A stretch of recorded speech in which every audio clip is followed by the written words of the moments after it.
जब अर्जुन जानते ही थे कि वो सब अत्याचारी हैं, तो युद्ध का डर क्यों? लेकिन अंतर तो दोनों के व्यवहार का था। अगर अर्जुन भी उनके जैसा बर्ताव करते तो फर्क क्या रह जाता?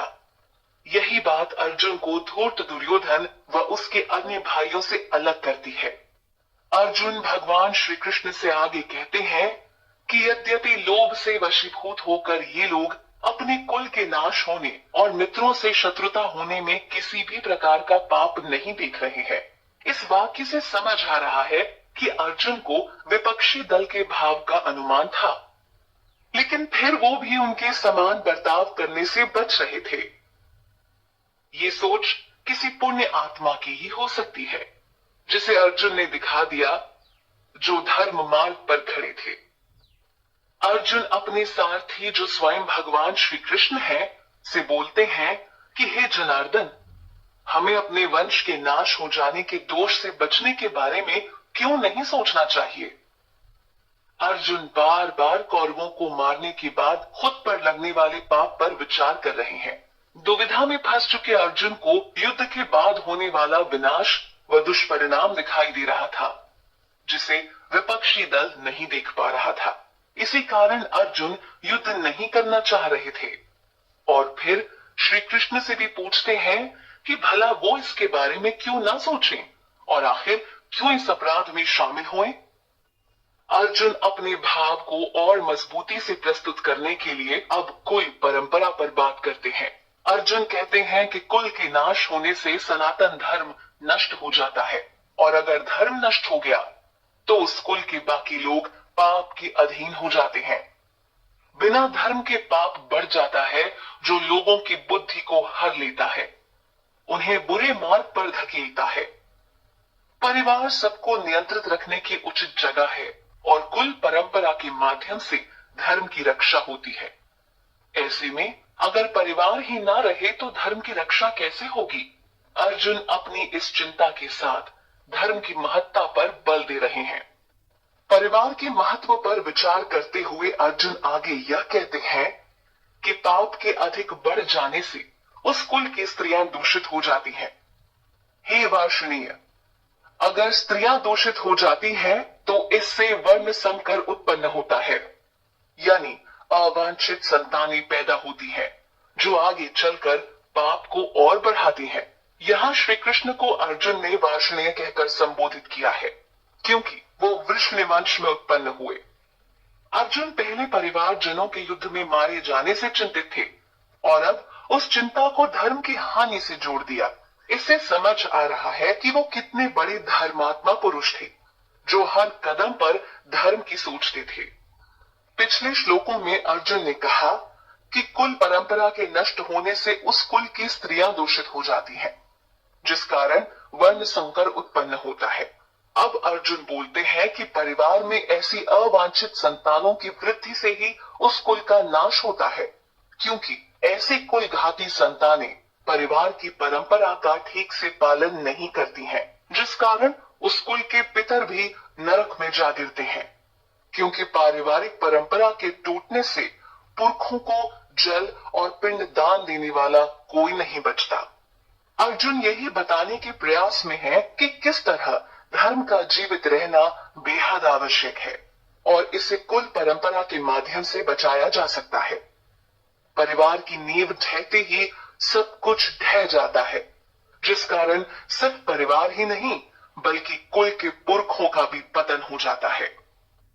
अर्जुन बोलते हैं कि ऐसे वर्ण संकर और कुल घातियों के कारण ही कुल धर्म और जाति धर्म नष्ट हो जाता है। कुल धर्म और जाति धर्म का निर्माण हुआ था ताकि सामाजिक ढांचे को मजबूती और सही तरीके से चलाया जा सके, जो आज के समय में क्षीण होता जा रहा है। सब कुछ अस्त व्यस्त हो चुका है। आज न लोगों को धर्म का ज्ञान रह गया है और न कुल परंपरा का। विरले लोग ही इसका पालन करते दिखते हैं। इसी की आशंका तो अर्जुन महाभारत के रण में दिखा रहे थे। यहाँ अर्जुन पुनः श्री कृष्ण को जनार्दन नाम से संबोधित करते हैं। अर्जुन बोले, हे जनार्दन, हमने सुना है कि जिन कुल का धर्म नष्ट हो जाता है उनको अनिश्चित काल तक नरक में निवास करना होता है। फिर से अर्जुन धर्म के महत्व पर बल दे रहे हैं। पहले से चलती आ रही कुल धर्म और जाति धर्म परंपरा को बड़ा सोच समझकर बनाया गया था, जिसे तोड़ने का यही परिणाम होता है। इसीलिए अर्जुन ने भी कहा कि उन्होंने ऐसा सुना है। ये ज्ञान उनका खुद का बनाया हुआ नहीं था, बल्कि यह तो वैदिक काल से चला आ रहा है। अर्जुन इस पर भरोसा करते थे, जिसके चलते ही उन्होंने धर्म स्थापना पर बार बार जोर दिया। अर्जुन का करुणा भाव शांत होने का नाम ही नहीं ले रहा। अर्जुन दुखी हृदय के साथ कहते हैं, ओह, कितने शोक की बात है कि हम सुख और राज्य पाने के लिए इतने उतारू हो चुके हैं कि उसके लिए जघन्य अपराध करने को भी तैयार हैं। अर्जुन परिजनों की हत्या करने को भारी अपराध समझ रहे हैं।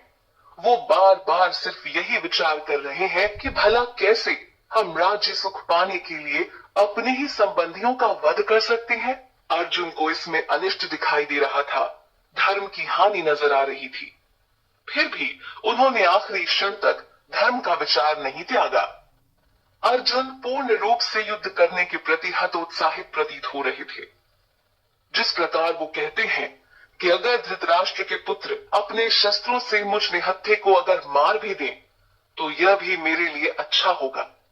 यानी वो किसी भी हाल में उन लोगों पर वार नहीं करना चाहते जिनके साथ उनका बचपन बीता, जिनके साथ उनकी यादें जुड़ी हैं। इस मोह के कारण अर्जुन बोले कि अगर वो मुझे प्रतिरोध ना करने पर भी मार देते हैं तो यह श्रेष्ठ है।